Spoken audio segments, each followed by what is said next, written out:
There's a story they don't tell you in the history books about Lancaster, Ohio. It's a legend about a sprawling brick house that sat rotting and abandoned for over 80 years, not because it was forgotten, but because the locals knew exactly what happened inside its walls. Lancaster is a town known for its beautiful historic charm. Nestled in the rolling foothills of Fairfield County, it's a place of picturesque downtown streets, Civil War history, and a close-knit community. But if you drove out into the rural countryside, away from the comforting glow of the streetlights, you would have found a structure that didn't fit that charming mold. They called it the Mudhouse Mansion. Built somewhere around the mid-1840s, it was a massive, imposing brick manor that commanded the landscape. Its architecture was stern, its windows tall and narrow, staring out over the fields like dark, empty eyes. By the time the year 1892 rolled around, the house already had a heavy, unsettled atmosphere about it. That year, according to local lore, a new family purchased the estate. A husband, a wife, and their 3 young children. Neighbors remember the day they arrived, the clattering of horse-drawn wagons, the heavy wooden furniture being carried through those massive front doors. It looked like the beginning of a prosperous new chapter for the property. But after the last box was carried inside, the heavy oak doors were pulled shut, the locks clicked, and the family was never seen outside again. At first, the locals didn't think much of it. Moving is exhausting, and it was entirely possible the family was simply spending their time unpacking and settling into their sprawling new manor. But as the days turned into a week, the silence coming from the Mudhouse mansion grew deafening. No children played in the yard. No smoke drifted from the chimneys. No lanterns glowed in the lower windows at night.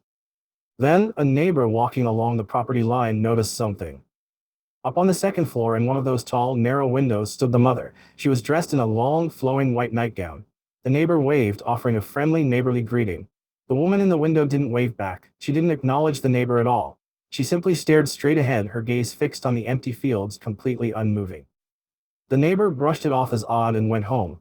But the next day they walked past again, and the woman was still there, in the exact same window, in the exact same position. By the third day, a deep, creeping dread began to take hold. Every time the neighbor looked up at that window, morning or evening, the woman in white was there, staring blankly into the distance. She never shifted her weight. She never turned her head. For 10 straight days, this eerie vigil continued. The air around the mansion felt thick, stagnant, and completely devoid of life. Unable to shake the feeling that something was terribly wrong, the neighbor finally contacted the local authorities. When the police arrived at the Mudhouse mansion, they pounded on the heavy wooden doors. Silence. They yelled for the owner, nothing. Finally, they forced their way inside. The air in the house was stale and suffocating. The furniture was in place, but dust was already beginning to settle.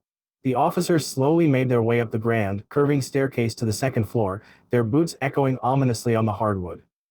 When they breached the upstairs hallway, they were met with a sight that would burn itself into Lancaster folklore forever. All 5 members of the family were there: the husband, the 3 children, and the mother. They were all dressed in pristine white nightgowns. And all 5 of them were hanging lifeless from the ceiling. The officers rushed into the front bedroom and looked at the window. The chilling realization washed over them. The mother hadn't been standing at the glass, staring out at the fields. She had been hanging there, swaying almost imperceptibly for over a week. The tragedy scarred the property forever. The house was boarded up, but the legend of the Mudhouse mansion had only just begun. As the decades passed, the mansion sat empty, slowly decaying under the weight of its own dark history. Locals whispered that the soil itself was cursed, poisoned by an even older, darker history from the years following the Civil War. Some said the true origin of the haunting went back to a tyrannical landowner who kept slaves and met a bloody, violent end in that very house. By the 1960s, a group of transient hippies reportedly tried to squat in the abandoned mansion. The story goes that they didn't even last a short period, fleeing in sheer terror from the shrieks and heavy footsteps echoing from the empty third floor. Teenagers from across Ohio would dare each other to trespass on the property. Those who braved the dark reported seeing the terrifying silhouette of a woman in white staring down from that second-story window. Others claimed to hear disembodied groans coming from the crumbling walls.